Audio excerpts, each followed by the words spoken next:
motherfuckers? This is Matt here with Sick Drummer Magazine, and I'm here in Buffalo, New York at the Town Ballroom with Dustin Boltjes, Skeletonwitch. Fuck yeah, how you doing, bro? Good, man. It's good to see you again. Yeah, good to be here. Met you a few times, fucking top notch. Absolutely. You've been with the Witch for about 2.5 years now. How's it been? Is that right? 2.5 years? It has been about, I think it might have even been a little over 2.5 years at this point, but man, it's like, it's been the fastest 2.5 years of my life, man. We've been pretty busy over the last couple of years. Yeah, I've seen you, I think, 3 times on the Abomination tour. Yeah, I think we did about 38 weeks that over the course of touring for that record. Nice. So that was a lot. Any highs and lows about that in your 2.5 years? Yeah, definitely. As far as the highs, I mean, first and foremost, like my 3rd show with the band was walking open air. Yeah. Yeah. So that was pretty awesome, and not only that, but I got to see Judas Priest for the first time in front of 80,000 screaming Germans. So that was pretty awesome. And so yeah, that was definitely a high point. And then just, you know, I mean, just like. I mean, just being able to tour like crazy. I mean, I haven't, you know, it's been a while since I've been playing in a touring band, and to get this opportunity was great. And these guys are total workhorses. So really, you weren't? Well, I'm getting ahead of myself, but from Demirkiss to Skeletonwitch, you weren't? Nah, just sitting still, man. For how long?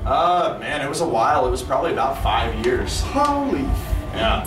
So I was getting the itch. Yeah, I hear you, man. I hear you, man.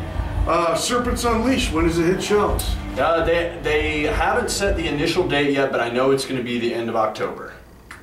I think they're kind of just casing out what's coming out around that same time that's kind of going to go up against us, and then they'll kind of base it off of that. Yeah, so, the new Carcass, I heard, is coming out right around there. Yeah, I know. I'm hoping we don't go up against that. Anything about the new album that stands out from the traditional black thrash rock sound of the Witch, you know? Well, yeah, I mean, honestly, it's still got your black metal, still got your thrash, still got your rock and roll, but to me, it feels a little more natural on this one. Like the songwriting, I think, is just evolving, and then the production is, I feel like the band has finally worked with a producer who was able to capture the live sound of the band. Okay, so it's not the cat that did Abomination. Right. Yeah, that was Matt Hyde, and this time we went with Kurt Ballou, who it was in Salem, Massachusetts. He's a guitar player for Converge. Okay. And so he did like some of the stuff he's done recently is like he did the new High on Fire record. He did a band called Kvelertak from Norway. And he's just like his drum productions in particular are just like something I've been a huge fan of for a long time. So it was quite an honor for me to finally be able to work with him. I can't fucking wait to hear it, man. Can't wait. New endorsements, new gear, you dig? Yeah, started working with Pearl about a year ago. And so I was able to get a new kit from them, which is nice. Yeah. You know, I've been playing on the same crappy kit for a long time, and it was finally nice to get some new shit. I certainly sound good. I heard the, well, I don't know if this makes a difference, but I heard the new tune on the San Antonio, the show there. Where was it? It's South by Southwest. Yeah. Snow on the fan in the morning and 80 degrees later in the day, man, you got that fucking show. And I realized on that thing, you weren't playing anything. You were playing a fucking... Oh, yeah, it was... The setup they provided for me was pretty hilarious. Yeah, that was funny. I was watching it, and I'm like, man, you are turning up on that little fucking Bugs Bunny drum set. Yeah, it was a tiny little kit, and it felt a little out of place, but it worked, you know, you just... Especially on those one-offs, you just deal with it, you know, and you just make it your own. I'm good at editing, so I can fucking punch that on there.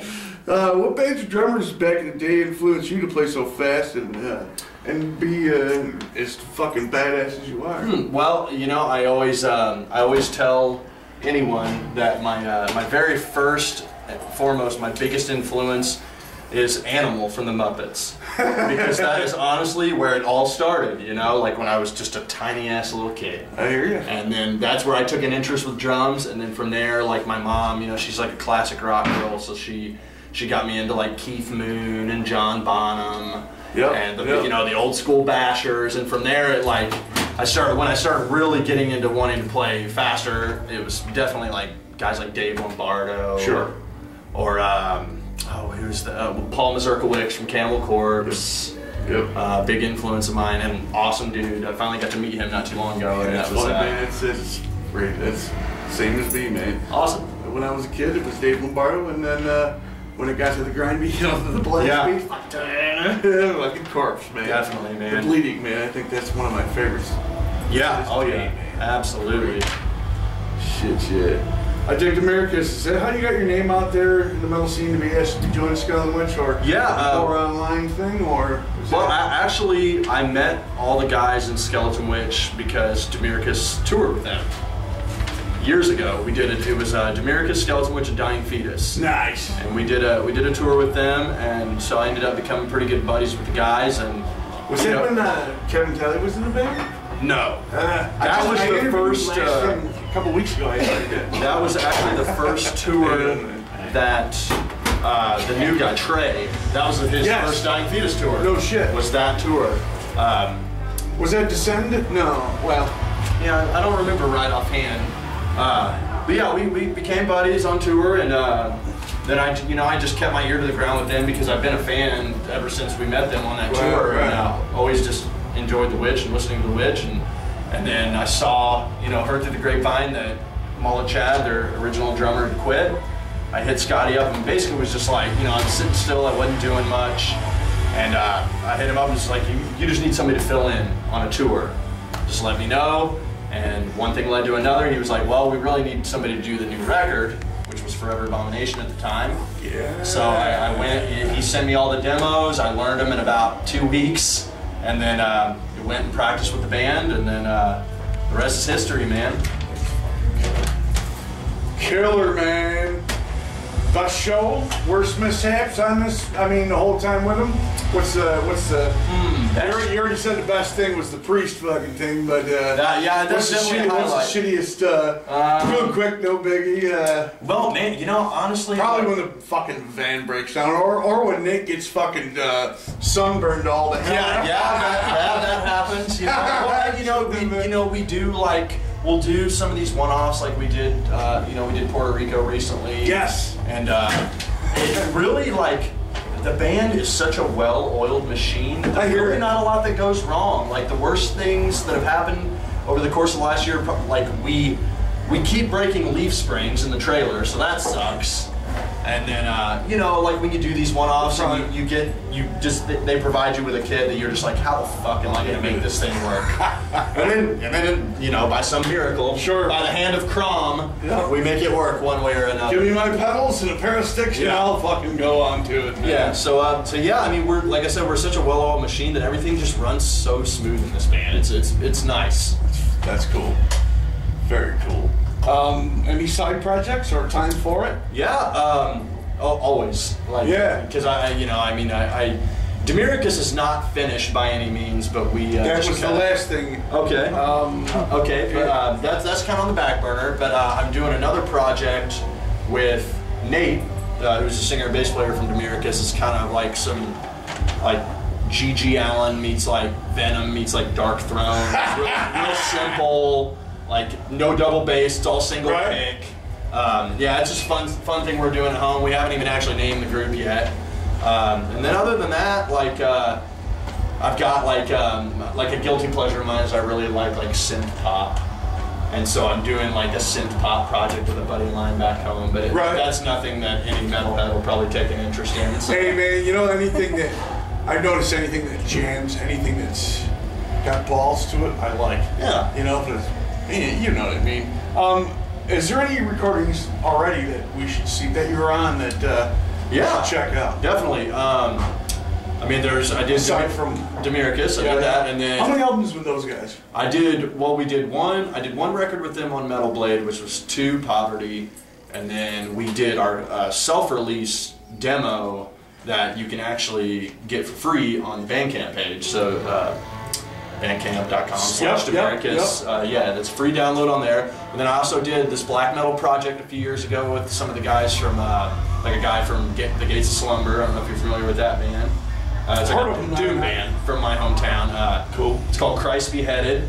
And then I did a grind project called Black Arrows of Filth and Impurity. You're from Ohio? I'm from Indiana. Indiana, okay. Which is right next door. Yeah. Gotcha. So Black Arrows of Filth and Impurity, that's like kind of like some death grind, kind of noisy shit. And let's see, what else? Oh, and then The Dream Is Dead was a band that I was in for years. And we put out a record called Hail the New Pond that still, to this day, in my opinion, totally crushes, so check that out too. Oh, yeah, fuck yeah. Definitely fucking will. You have a hand in song arrangement? You guys write together? Do you get to... I mean, you know, it's... say honestly, double it up or... Well, you know, honestly, Nate, he pretty much writes about 80% of it with a drum machine. He sends me the demos and then basically is like, here's the blueprint, put your own touch on it, you know, put your own feel on it, and then, you know, some things will work better than others, and we'll just, once we get into practice and start rehearsing the actual songs for the record, I'll be like, okay, I'm going to try this here, and, you know, sometimes it'll work with vocals, sometimes it won't, so you'll have to resort back to maybe, like, the more basic structure of the drum machine, and, but overall, it's like, I mean, it's a group decision at the end of it. Right. Nate writes all the blueprints, and then we just kind of take it from there, and it evolves, and then, yeah, it becomes what it is. So, after all that's got going, you guys sit down at the end before our tour and rehearse them and make sure that everything's smoothed out, obviously. So, so you don't live in the same town, so you don't really... we're not really on. Send back and forth, huh? Yeah, we do use the internet a lot, and then we don't really. I mean, because we tour so much, we don't really have to stay on like a tight practice regimen. Right. We'll get together a few days before a tour starts, knock the dust off, and that's it. Sounds like Motorhead. Yeah, damn. Fuck yeah. From the old school, man. So, once again, this is Matt from Sick Drummer Magazine. Ian McDonald runs the magazine. When I sent him these questions, I wrote these, by the way. Yeah, you did a fine job. Anyways, he's like, I love question 11. What's it like being in my favorite fucking band? Oh, wow. Holy shit. Witch. Okay. I fucking love it. Yeah, I think that's the best question you've asked me all day. All right, there we go, man. There's no fucking doubt about it. I mean, it's... That's rule. Thank you, man. I mean, it's...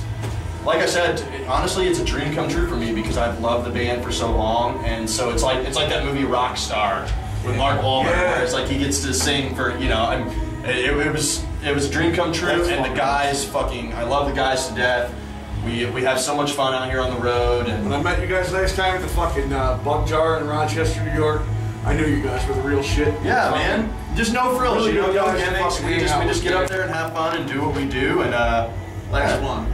If I was not a drummer, what would I be doing? Well, science, if it was up to me, well, what'd you do when you were off for 5 years? What did you do for fucking work? I worked at a bakery. Yeah, making bagels. So there was that, and then you know, I mean, I don't know, if the drum thing doesn't work out, maybe I'll get into porn or something. There you go, man. This is Matt. Dustin from Skeletonwitch. You guys have a good night. Thanks, man. Yeah, of course. Thank you. Fuck yeah. Thank you.